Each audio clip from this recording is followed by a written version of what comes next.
Hi, good morning. Sorry, I got confused for a second there because I wanted to make sure that my mic is working. Hang on one second. Yep, got the right mic on. Just want to make sure you all could hear me. Happy Friday, everyone. Thank you for joining live. Thank you for joining on the replay if you do get an opportunity to see this video. So I'm filming this video on Friday, July 2nd. 2021. And yesterday, Canada celebrated Canada Day, which is their sort of Independence Day, like we have in America. I live in America, where you celebrate the freedoms and you show your pride for your country and all that your country stands for. And in the recent light of the discoveries of the graves of the children of the Indigenous peoples in Canada, a lot of things are being unearthed, literally and figuratively, about the colonization of Canada. Now, for me personally, I am not well versed in any of the history around this.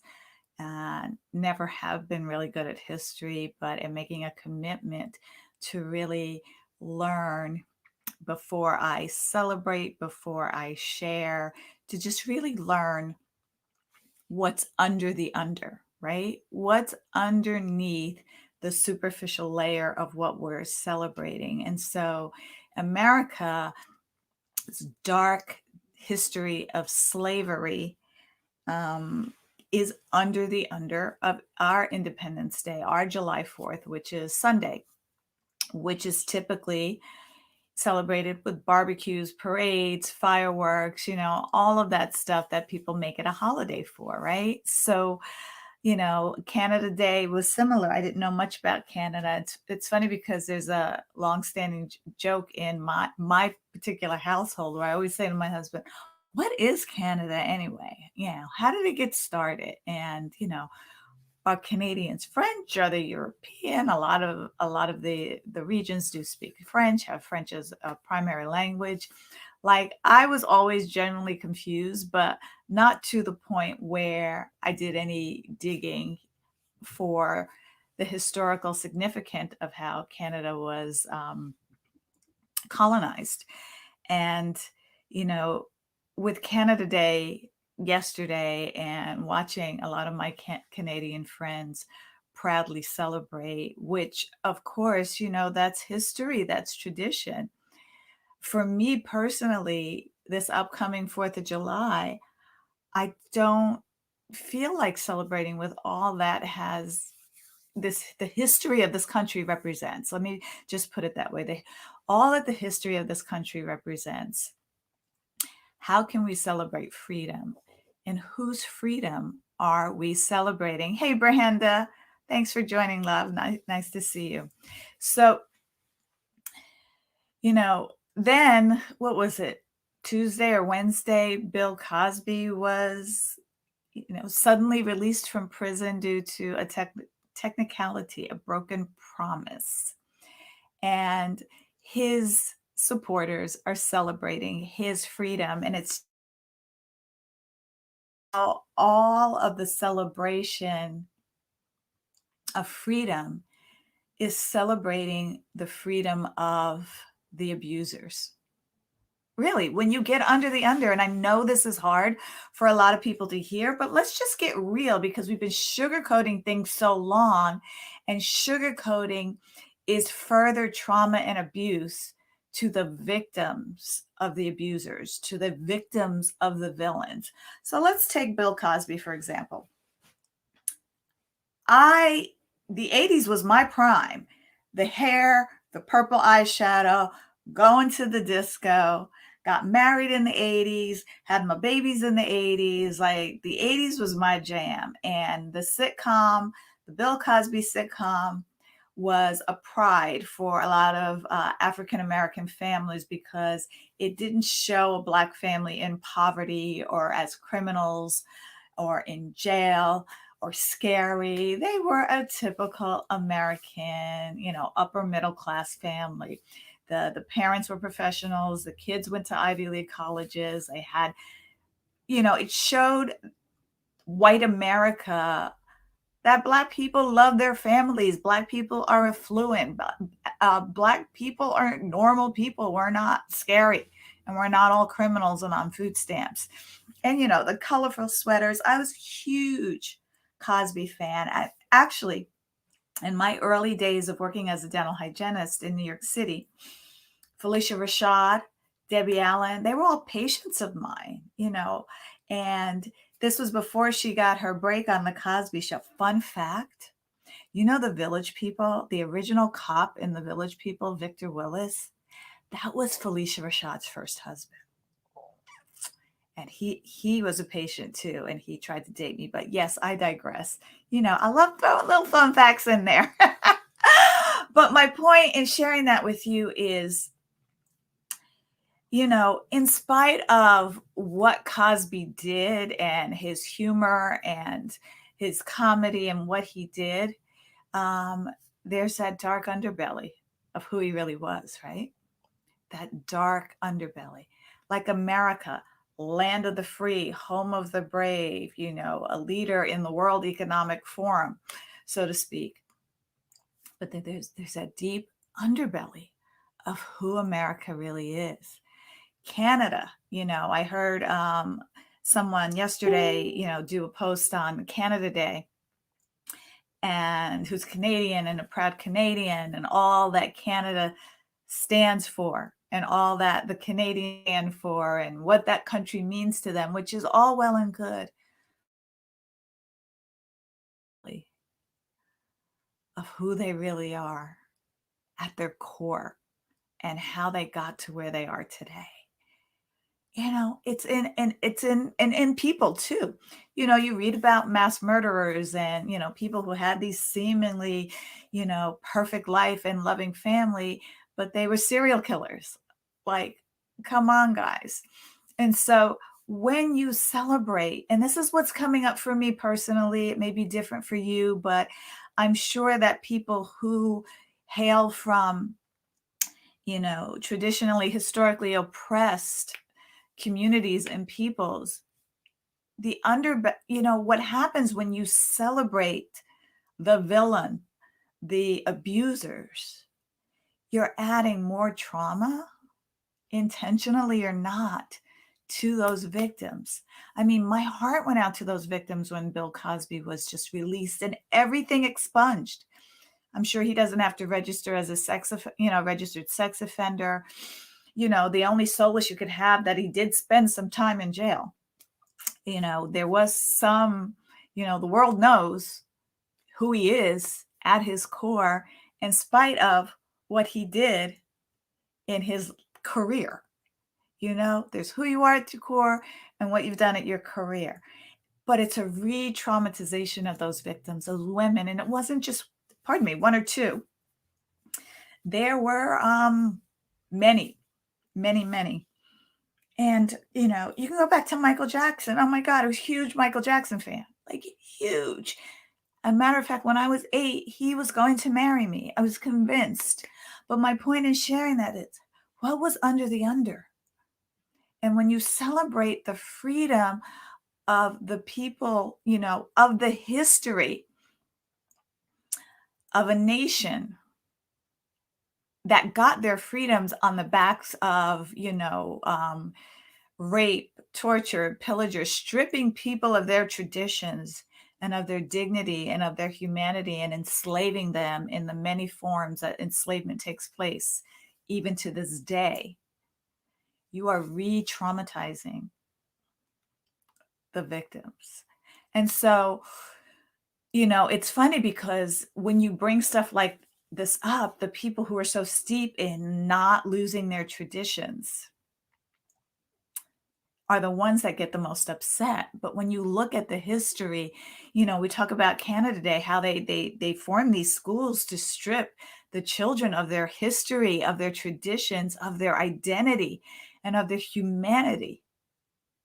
But when you do it to the people who are the villains in this case, they're the loudest voices against it. And so there's a there's a disconnection and incongruence, a lack of integrity to really look at what are you really celebrating? Who are you really celebrating? And so I want to encourage everyone that has a heart and a mind to is just to be educated, because you can be a better service when you are educated.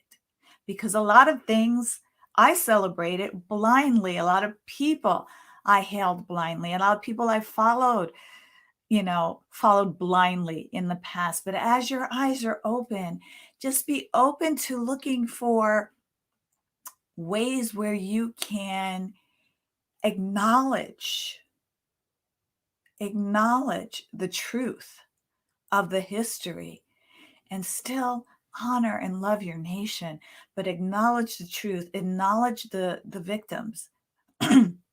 I mean, just looking at, pardon me, Bill Cosby's lawyers never mentioned the victims, never mentioned the victims. And Bill Cosby himself admitted that he drugged women, drugged women. I mean, like, my God, who's like America's dad? Seriously?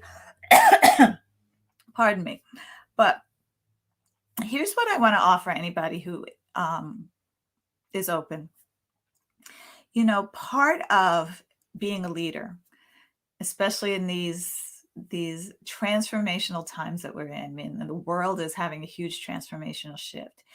A part of being a leader is acknowledging what your audience, the people in your audience, with the people who have been traumatized and victimized and enslaved and oppressed by the systems that these huge governments have put in place, is to be able to acknowledge their pain, their trauma, and look for ways where there can be reparations, there can be acknowledgement, there can be a listening, and there can be a coming together. Like, how can we create a both and celebrate? And that has been my commitment, my mission, not only personally, but in my business, so that, oh, I wish I had water here. So that we can, as individuals, in our own way, have a huge impact. And that doesn't mean being out there with, protest signs and marching and, putting your life in danger. I mean, some people are into that and then they do that, but there are so many ways that we can support and come together and find solutions where we're not re-victimizing the people whose backs the elite's freedoms were built on. And so I want to offer you an opportunity to have a session with me, because, my mission is to support you in having an impact, having an influence, supporting underserved communities in a way that not only gives voice to them, gives economic freedom to them, but also enhances you, who you are as a person, your business, your growth. Because the studies have shown when you have cultural intelligence and a real inclusive consciousness that is interwoven into your life, you're better. And when you're better, you can do better, and we all can be better. So I want you to go to talkwitheva.com and schedule a session with me. And let's map out your plan of being a part of the change and the transformation that the world is desperately crying for. Desperately crying for. You can have a piece in it. And don't be afraid of not knowing what to do and what can I do? I'm one small person. I don't understand, how can I make a difference? We all can make a difference, because literally no one is free until we all feel the freedom. So whose freedom are we celebrating? Let's begin to celebrate the freedom of all the oppressed people, all of the victims of the system. And let's find a way for us all to be free. Hope you're with me. Let me know what you think about this video because I know not everybody's going to like it. Not everybody's going to be happy. And that's okay. That's okay. But I just felt the need to share because for somebody, hopefully my words and bringing this awareness will make a difference. And maybe so I'm going to put in the comments talkwitheva.com and let's chat about how you can make a difference so that we can all celebrate really at some point, because a lot of us honestly don't feel like celebrating. You know, land of the free, home of the brave. This was 1776 for America, and it was, I think, 1860 something for Canada. But I want to leave you with something that Frederick Douglass wrote about the 4th of July. And oops, I want to do that. Okay. What to the American slave is your 4th of July? I answer, a day that reveals to him, more than all other days in the year, the gross injustice and cruelty to which he is the constant victim. To him, your celebration is a sham. Your boasted liberty an unholy license. Your national greatness, swelling vanity. Your sounds of rejoicing are empty and heartless. Your denunciations of tyrants, brass-fronted impudence. Your shouts of liberty and equality, hollow mockery. Your prayers and hymns, your sermons and thanksgivings, with all your religious parade and solemnity, are to him mere bombast, fraud, deception, impiety, and hypocrisy, a thin veil to cover up crimes which would disgrace a nation of savages. This nation on earth,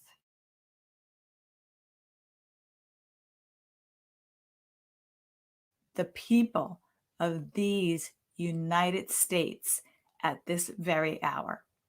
And that was written in 1852, many, many years after the United States Declaration of Independence. So I just want to leave you with those words and wish you a joyous weekend.